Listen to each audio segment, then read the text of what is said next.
Entende isso? Quando você entender isso, que a lógica monetária ela é uma quebra social, que ela é uma exclusão de quem tem e quem não tem, você vai começar a entender a sociedade. Até então, se você olhar para o dinheiro, para o papel, como se ele fosse simplesmente algo que te dá retorno e que te dá benefícios, você será completamente hipnotizado e manipulado por essa lógica. E aí chega no ponto segundo. O ponto segundo é entender que hoje a lógica monetária não só opera sobre os mecanismos do valor de troca, que sempre existiu sobre os elementos de troca, ou seja, dinheiro, sal, esmeralda, ouro, prata, bronze, cobre, tudo tinha que ser escasso, por isso que se pegavam metais preciosos, porque a dificuldade de encontrar o metal fazia com que poucas pessoas tivessem acesso a ele. Esse era o elemento número um. Só que hoje, o dinheiro como ficção jurídica, como uma ficção criada pelos estados, que não tem mais valor nenhum, hoje o dinheiro é plenamente artificial. Hoje o dinheiro não tem lastro em ouro, hoje o dinheiro não tem lastro em nada. Em ativos, o dinheiro não está lastreado em ativo, não é soja, não é grão, não é milho, não é ouro, não é prata, não é cobre, não é sal, não é nada, não é terra. O dinheiro hoje, ele não tem base alguma, ele é uma invenção. Então você tem o Estado,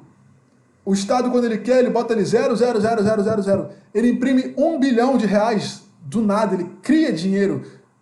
Então hoje tem criança na rua morrendo de fome, você tem crianças subnutridas no Brasil, o Brasil está no mapa da subnutrição infantil, você tem um Estado que é capaz de criar dinheiro ao infinito. E o único momento que ele usa para criar dinheiro infinito é para recuperar banco.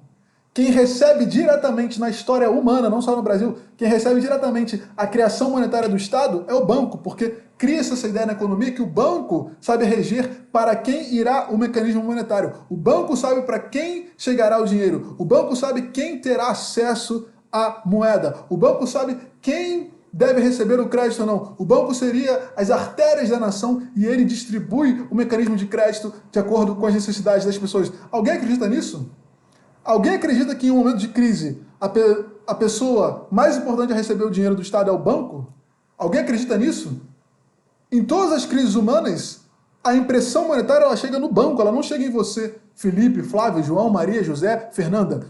O dinheiro, quando ele é criado pelo Estado, nessa ficção jurídica, ele cai direto na mão dos bancos, mostrando que os bancos, o poder monetário do dinheiro sempre foi maior que o Estado. Os Estados só existiam porque grupos de comerciantes financiavam os Estados. Qual é a função do Estado, então, João? Qual é a função do Estado? Ora, a função do Estado era garantir a ordem social através do poder militar. Sempre foi isso. As instituições estatais, elas existem para a garantia da ordem através do uso da força. O Estado é uma legitimação social falsa, ou seja, cria-se a ideia de que as pessoas concordaram com o Estado, mas ninguém te perguntou se você concorda com o Estado brasileiro, com as leis, com o sistema. Então o Estado, no mundo inteiro, todos os Estados, eles são criações fictícias que fingem para as pessoas que elas fizeram um acordo de vontade para aquela criação, aí tem a Constituição, e a Constituição ela define os poderes do Estado. Cercear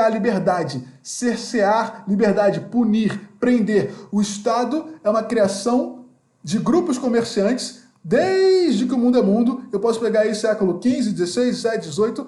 Os grupos comerciantes se tornaram mais poderosos que as nobrezas. Os grupos comerciantes se tornaram mais poderosos que as nobrezas. E os grupos comerciantes começaram a emprestar dinheiro para os nobres. Por quê? Porque o nobre não sabia fazer dinheiro, o nobre sabia fazer guerra. O nobre era um cara de armas, antigamente, lá no século XIV, XV, XVI. O nobre brigava na espada, no escudo, no cavalo. Quem fazia grana, quem fazia comércio, quem cruzava território, quem ia para Constantinopla, quem ia para o mundo árabe, quem ia para a Índia, voltava pelas rotas, quem fazia isso eram os comerciantes. Os comerciantes começaram a acumular mais riqueza, mais técnica, mais sabedoria industrial, sabedoria de arquitetura, transposição de água, saneamento básico, matemática. Isso começou a estar muito mais na mão dos donos do comércio do que propriamente no Estado.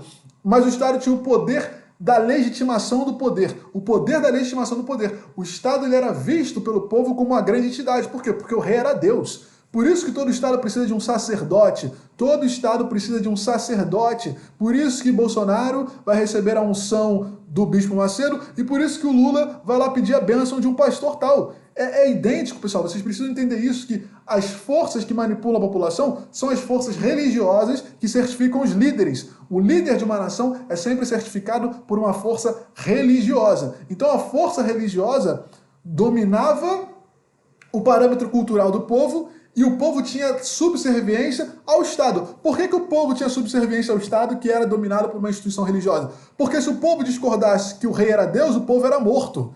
Não era por uma questão lógica, não era por uma questão intelectual. O domínio carismático do poder teológico, juntado, unido ao poder do rei para dominar carismaticamente a população, só existia pela presença da força. O poder da Igreja Católica, o poder da Igreja Protestante, o poder da Igreja Católica, o poder da Igreja Protestante só existiram na humanidade, essas igrejas só prosperaram porque elas matavam as pessoas de forma cruel quando as pessoas discordavam delas. Quando você na Europa discordava da visão protestante, você era queimado vivo. Quando você na Europa discordava da visão católica, você era queimado vivo. Você era linchado. As guerras civis europeias sobre as questões religiosas, as guerras civis europeias sobre as questões religiosas demonstravam claramente o choque de força e sanguinolência e tortura que os cristãos aplicavam nos protestantes e que os protestantes aplicavam nos cristãos. Você tem mortandade aos milhares por conta de ler a Bíblia.